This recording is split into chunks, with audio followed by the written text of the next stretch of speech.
This Bam Electric Ghost, and this episode about hardware workflow.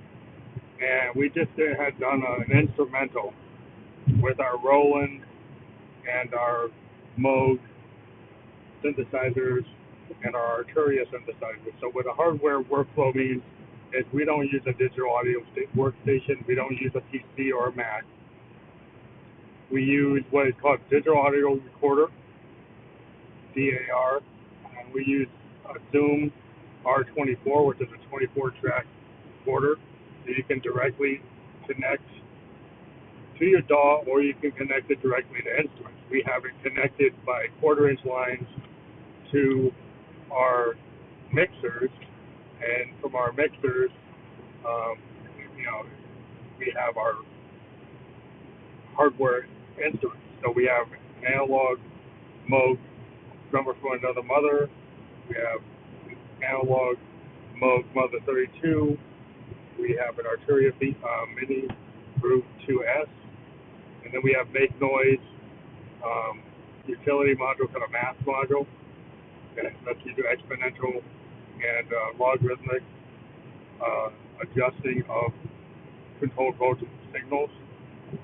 And then in addition, we have a Make Noise morphogene, but we didn't use the morphogene. That is a sampler in a Eurorack format that allows you to sample up to a little bit longer than 3-minute samples, and then do time stretch and all kinds of warping and modulation goodness.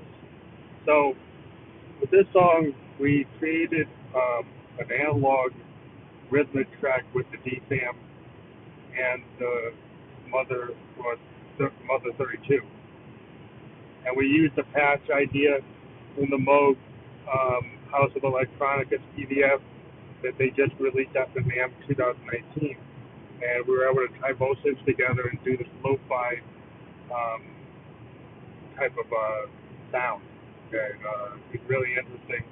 And then we used our Make Noise math module to do like portamento phasing in and out, right, kind of up and down the scales to add some kind of additional rhythmic nature. But in addition, what's going on is the Mother 32 is running a sequence that's running through the math module, which is causing a kind of portamento effect going up and down through those notes coming off the Mother 32 sequencer.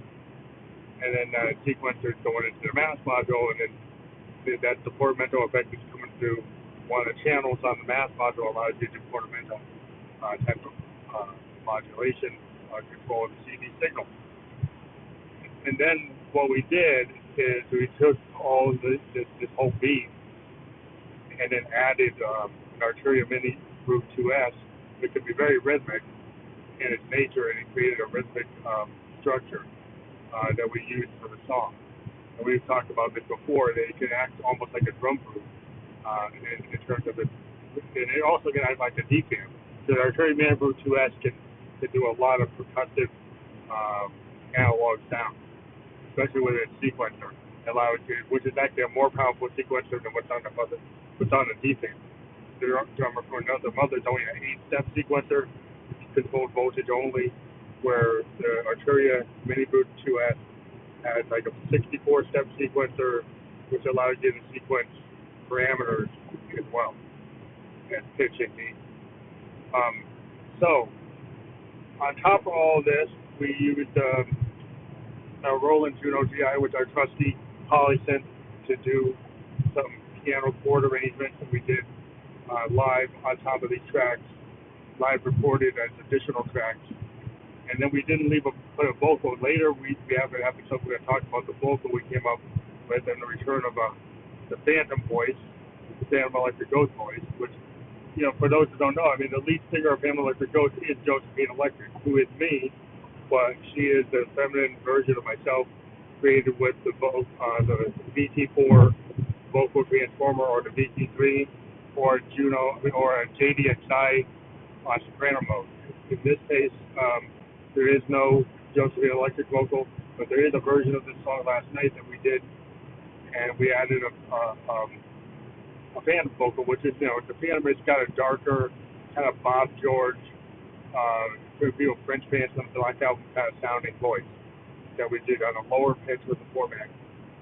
So we were very excited about this kind of track, and we've been spending a lot of time on Teenage Engineering, OPZ, and we're very excited to get that machine. We are really interested in getting the new OP lab for the OPC, which will allow you to do MIDI and CD gate integration, with a lot of your analog gear and also your digital gear. So to be able to use an OPZ sequencer on a Moog Mother 32 or even on our Arturia or the DFAM would be really exciting to see what kind of things we could do. I want to know if the step components would also work on the signal. I'm assuming they would. I said that would be very interesting stuff that you could do that's really not like that many other synths that can do this kind of thing or sequencers. So we had a really good discussion with Kendra Black about her album The Fire last night, and it's out there. You can listen to it on all the streaming services. And we were excited to talk to her about her process. We really got deep into every song, and we always love having her on. I think we talked to her for like the fifth time we talked to her, and we're hoping to talk to her again. She's an amazing artist. She does some really cool jazz ensemble work when she's in Italy and Sicily, and she's a really dynamic artist that's really dedicated to doing songcraft and working with people in a collaborative way. And we appreciate being able to talk to artists of her caliber on this show. So you'll want to check out that episode, and we'll be doing another episode with the lyric version of this song soon. Thanks.